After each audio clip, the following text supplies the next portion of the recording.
كيبدا الفيلم مع ايلوت وبنتو ريدلي وهما في طريقهم للقصر ديال اوديل اللي كاين بعيد. ايلوت خدام محامي في واحد الشركه الكبيره ديال الادويه اللي كيملكها اوديل، وهو مريض بالسرطان وقريب يودع، ووعدو بانه غادي يرقيه ويعينو نائب الرئيس. وهما صايقين بدا كيعطس وكيطلب من رودلي تسد الشرجم حيت حبوب اللقاح كيديروا ليه الحساسيه. هي كتسد الشرجم، ايلوت كيشكرها على انها جايه معاه وكيقول لها تحبس ما بقاش تحك حب الشباب اللي في وجهها، وكيوعدها انها غادي تدوز وقت زوينه في القصر. من بعد كيكشف ليها على السبب الحقيقي علاش جابها، كيقول لها بلي اوديل كيعز العائله بزاف وكيظن ان من بعد ما توفات مرتو ولات العلاقه بينه وبين رودلي قويه، ولكن في الحقيقه العكس هو اللي وقع، حيت ايلوت ولا مدمن على الخدمه وما بقاش كيقضي الوقت مع بنته. رودلي كتصارحو وكتقول ليه انه الا كان محتاج منها دير بحال اللي بغى الباترون ديالو فهي غادا دير هذا الدور. ايلوت كيطمنها انه الا خدات الترقيه غادي يكون عندهم ما يكفي باش يعيشوا مستقرا طول حياتهم.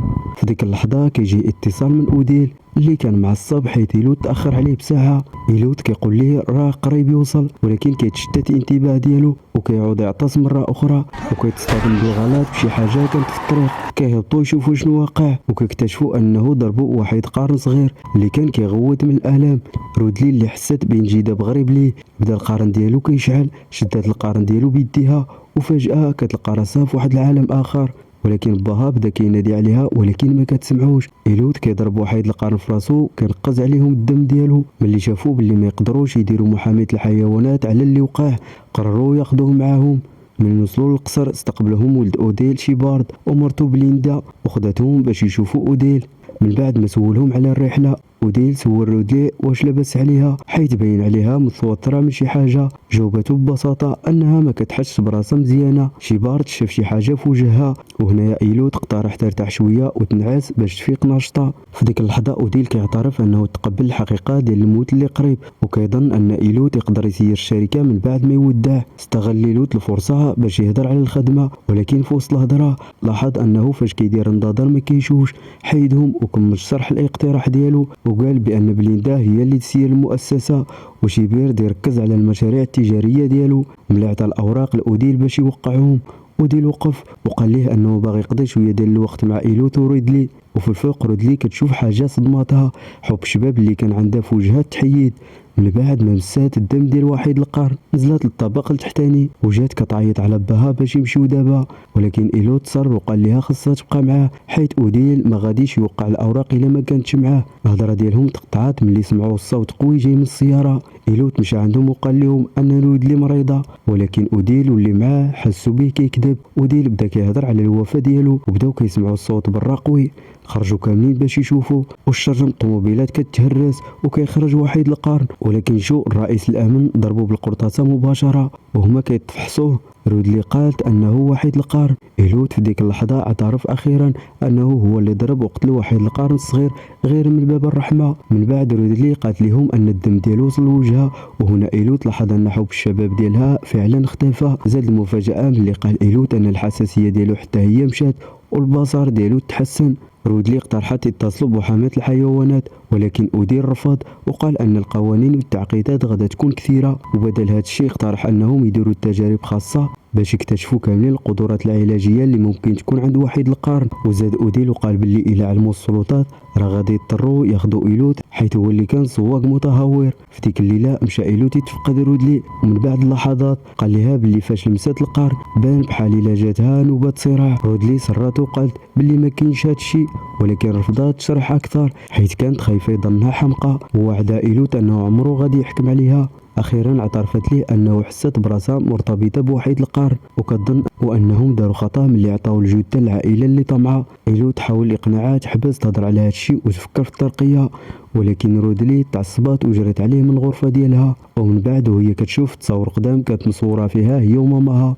لاحظت ان في واحد الصوره اللي تصورات في متحف كاين فيه واحد القرن. قلبات بسرعه في عمي جوجل تعرفت على متحف كلويرز اللي فيه 7 ديال النساج اللي كتقول انهم بقاو من العصور الوسطى، وهاد النسيجات كتحكي قصه تحضيريه. بزاف ديال الصيادة والملوك حاولوا يطيحوا بواحد القرن ولكن ما قدروش حتى دخلت واحد البنت صغيره وزوينه، وملي خضع عليها قتلوه.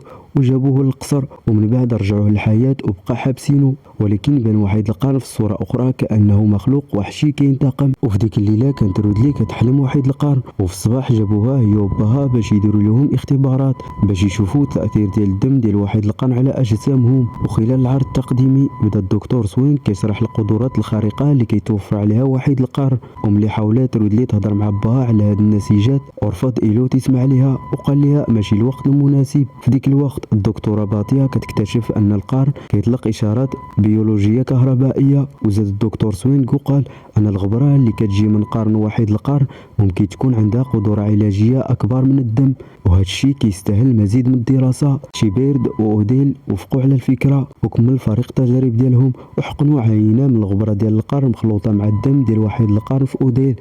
وما دازتش مدة طويلة حتى اكتشفت بيتا أن الإشارة الكهرومغناطيسية اللي جاية من القرن ولات أقوى، وهذا الشيء كان غريب. شكر أوديل إيلوت حيث عطاه فرصة جديدة في الحياة ووعدوا أنه عمره ينساها، حتى أنه بدا كيناديه بشريك قبل ما ينعس. وفي نفس الوقت ملي عرف شيبيرد أن رودلي كانت كتبحث على عالم واحد القرن، أمر الخدام ديالو غريف يجيب ليه آلة الطباعة، واعترف بأنه كيأمن مزيان بالرواية، وطلب من رودلي تجمع ليه النتائج اللي وصلت ليها باش يعرضهم على باه.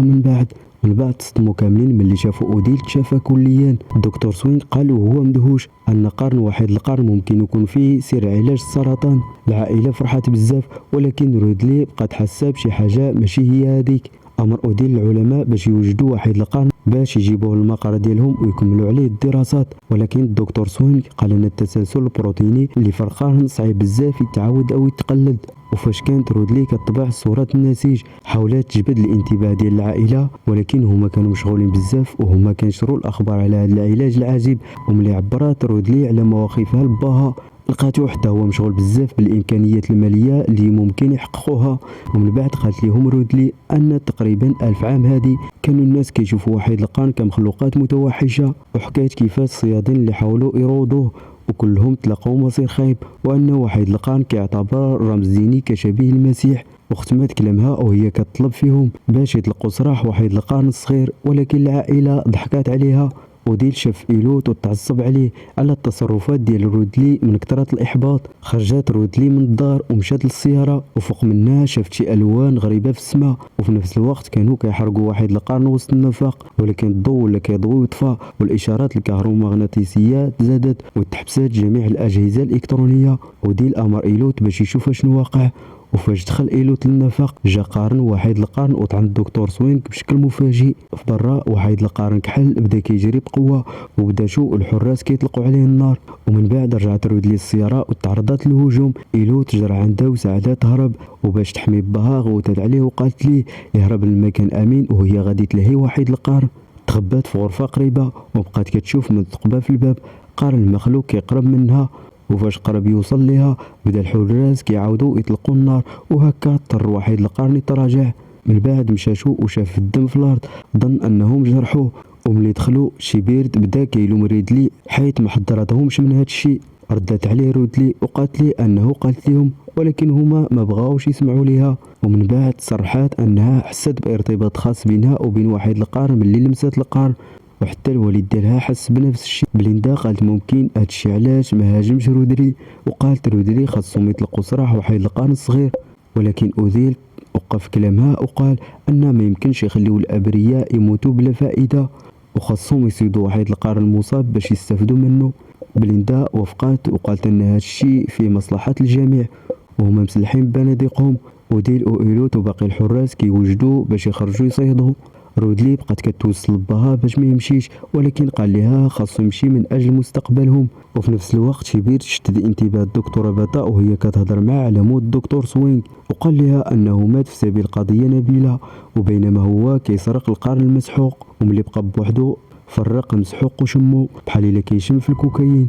رودلي ولات ما قدرش تصبر وجهزات راسها باش تمشي، ولكن ترددات ملي فكرت انها ما يمكنش تخلي باها دابا. لاحظت رودلي الشفق القطبي الغريب اللي في السماء، وبدات كتربط الاحداث ببعضها، كتصيفط لباها وكتقول ليه ان واحد القار عنده القدره باش يداوي راسو وان حياته في الخطر. وفي هذه اللحظه امر شيبير بيتا باش تجيب القارن ديال واحد القرن بسرعه، حيت رجع مدمن على المسحوق مره اخرى. والطبيبة مشات وقطعات القرن. ومن بعد شوية رودلي قالت الحقيقة الخدام شيبيرد وقالت لي خاصهم يتصلوا بباها وبأوديل دابا حيت حياتهم مهددة. بليندا كانت كتسمع ليهم. رجعنا عند إيلود اللي كانوا كيتبعوا اثار وحيد القرن عن طريق الدم ديالو وجهاز الكشف على الاشاره الحيويه الكهربائيه. وملي سمع إيلود صوت انذار خرج التليفون ديالو وقرا الرساله من ريدلي وفهم انهم خاصهم يهربوا. ولكن في هذه اللحظه دخل وحيد القرن بعنف وقتل شو والحارس اللي معاه، وبقى غير اوديل وايلود اللي نجاو وجراو راجعين للقصر. ولكن وحيد القرن تبعهم حتى لداخل القصر وحاول اوديل يسيطر عليه زعما، ولكن المخلوق قتلو. إيلود حضر رودلي باش ما تخرج واتصل بالشرطة، ولكن وحيد القرن قطع الضوء على القصر وهذا تسبب في انقطاع الإشارة. ومع أن الباب الكهربائي تسد خاص شي واحد يفتحو يدويا وشي واحد آخر يشد انتباه وحيد القرن بولدو. بليندا عرفت بالضبط شكون اللي يصلح لهذه المهمة، جيريف والدكتورة بيتيا اللي كانت متردد في الأول، ولكن بليندا ما كانتش مهتمة. أمرت الجميع يخرجوا.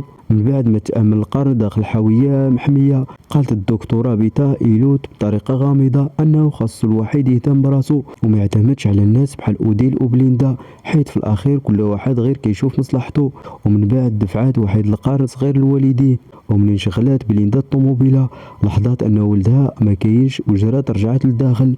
وفي نفس الوقت شيبيرد اللي كان تحت التأثير المسحوق ديال القرن وحيد القرن بقى كيشم فيه وكيشوف الصورة والمطبوعات اللي على المفروشات. جيري فحل الباب يدويا بينما وحيد القرن قتل الدكتورة حيث كان معصب على اختفاء القرن ديال ولده. جريف خايف على حياته وخرج كيجري من الباب. بليندا حملات ريدلي مسؤولية على هذه الفكرة الغبية، لكن شيبيرد قال أن الطريقة الوحيدة باش يتحكموا في وحيد القرن هي يستعملوا عذر عادل ويقصد بها رودلي. رودلي تخلعت وبكات وحست براسها هي السبب في كل شيء، ولكن باها حاول يواسيها ويهديها. وفي نفس الوقت شيبيرد اعلن انه ناوي يستعمل رودلي كطعم، ولكن بليدا بدات كتقلق اكثر فاكثر من القرارات اللي كياخذها بسبب تاثير المخدرات. إيلوت اللي ولا حس بالشجاعه ديالهم اعلن انه غادي يستقل من الشركه.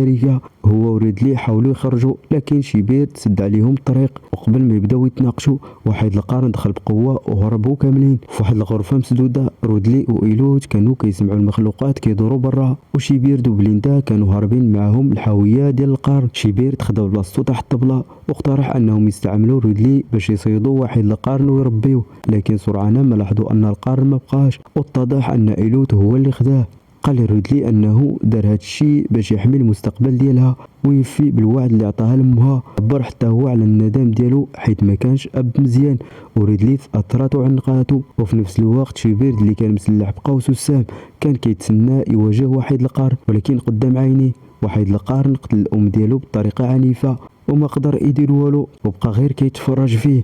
إيلوت قال رودلي تهرب، ولكن شيبيرد شدها في الاخير وكان ناوي يستعملها كطعم باش يجبد به وحيد القرن. وفي ديك اللحظه بان وحيد القرن الاسود وهو كيغرر بصوت عالي، لكن ما هاجمش رودلي، بالعكس طاح حداها باللطف. شيبيرد استعمل الفرصه وربط ليه رجليه بسرعه، لكن جا واحد القرن اخر مع إيلوت اللي كان حامل القرن المسروق. واحد القرن الثاني طاح حداها وهو الثاني، وشيبيرد ربطوه حتى هو باش يحبس هذا الطمع وينقذ بنته. إيلوت غرس القرن في صدر شيبيرد، لكن قبل ما يموت شيبيرد طعن إيلوت بالسهم وطاحوا بجوجهم. وفي اخر لحظه إيلوت سول رودلي شنو شافت منين لمست القرن، واخيرا اعترفت ليه بانه شافت الام ديالها كتسنى فيها في الجهه الاخرى. إيلوت ابتسم وقال لها انه فرحان غادي يرجع يشوف مرته. رودلي كانت كتبكي عليه، لكن وحيد القرن استعمل القوه الغامضه ديالو ورجع إيلوت وولده بطريقه غريبه. من بعد ومنين كان الاب وبنته كيفرحوا ببعضياتهم جا جيريف ومعاه البوليس، لكن البوليس ظنوا ان إيلوت ورودلي هما المشتبه فيهم وطبعا ما تيقوش القصه الغريبه ديالهم. لكن في النهايه كيجي وحيد القرن وكيضرب الطوموبيله ديالهم القرن ديالو وهو اللي نجاهم، وهكا برهن على العلاقه القويه اللي كتجمعهم. وهنا غنكون وصلنا لنهايه الفيلم. نتمنى انكم عجبكم الملخص، وما تنساوش ديروا لايك وتشتركوا في القناه وتفعلوا الجرس باش يوصلكم ملخصات جداد، وما تنساوش تبارطاجيو هذا الفيديو مع الاصدقاء ديالكم باش نوصلوا بزاف ديال الناس. وشكرا على المشاهده، نشوفكم في ملخص جديد.